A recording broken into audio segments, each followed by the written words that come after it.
হলো মুসলমানি বা সুন্নতে খাতনার অনুষ্ঠান করা বা এই উপলক্ষে উপহার উপঢৌকন দেওয়া নেওয়া যাবে কিনা।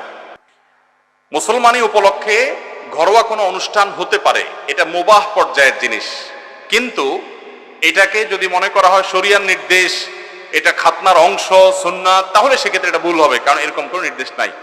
সালাফের মধ্যে কেউ কেউ তাদের সন্তানদের এই জাতীয় আপনার খাতনার অনুষ্ঠানকে কেন্দ্র করে সন্তানের মনকে খুশি রাখার জন্য, তার কষ্ট হয়েছে তাকে আনন্দ দেওয়ার জন্য আত্মীয় স্বজনকে নিয়ে খাবার দাবার অ্যারেঞ্জমেন্ট করেছেন, এরকম বিভিন্ন রেওয়ায়েত পাওয়া যায়। এখান থেকে ওলামায়ে কেরাম বলেছে এটা মুবাহ, যদি কেউ চায় করতে পারেন, বাকি এটা করতে হবে শরীয়ত নির্দেশিত বিষয়টা সেরকম না।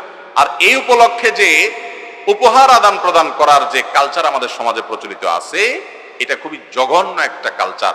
বিশেষ করে শুধুমাত্র এই উপলক্ষে না, যুবকরা যারা বিয়ে শাদী এখনো করেন না, সামনে করবেন, নিয়ত করেন যে আপনাদের বিয়ে শাদী উপলক্ষে টেবিল চেয়ার বসায় চাঁদাবাজি হবে না। ঠিক আছে তো ইনশাআল্লাহ? আমি জানি না কোন দেশে, অন্য কোন দেশে এই বাজে কালচারটা আছে কিনা, যে হোটেলে খাইতে গেলে মানুষ সাধারণ নর্মাল হোটেলগুলোতে খাইতে গেলে মানুষ খাওয়া দাওয়া করে বের হওয়ার সময় এরপরে মিসিয়াররা বলে যে এত টাকা হয়েছে, তারপর আপনি টাকা দেন। আর বিয়ে শাদীতে ঢুকার সময় টেবিল চেয়ার নিয়ে বসে থাকে, খাতা কলম নিয়ে বসে থাকে, কি নিয়ে আসছেন, কত টাকা দিয়েছেন, আগে লেখা যান, খাবেন 500 টাকা, দিয়ে যাবেন 5000 টাকা। এর চাইতে বড় অত্যাচার আর কিছু হতে পারে?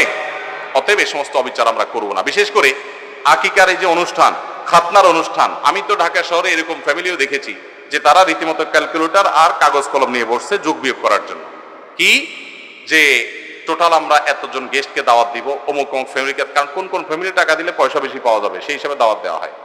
তো এই দাওয়াত দেওয়ার পরিকল্পনা করার পর আনুমানিক এভারেজে যদি 1000 করে সবাই নিয়ে আসে, কত টাকা হবে, তারা খাবে কত টাকা, থাকবে কত টাকা, তাহলে লাভ লস কত কি, এসব না করে একটা হোটেলে ব্যবসা করেন, এর চাইতে নিকৃষ্ট চাঁদাবাজি হতে পারে? অতএব এগুলো কোন অবস্থাতে আমরা করবো না। আল্লাহ আমাদেরকে বোঝার তৌফিক দান করুন।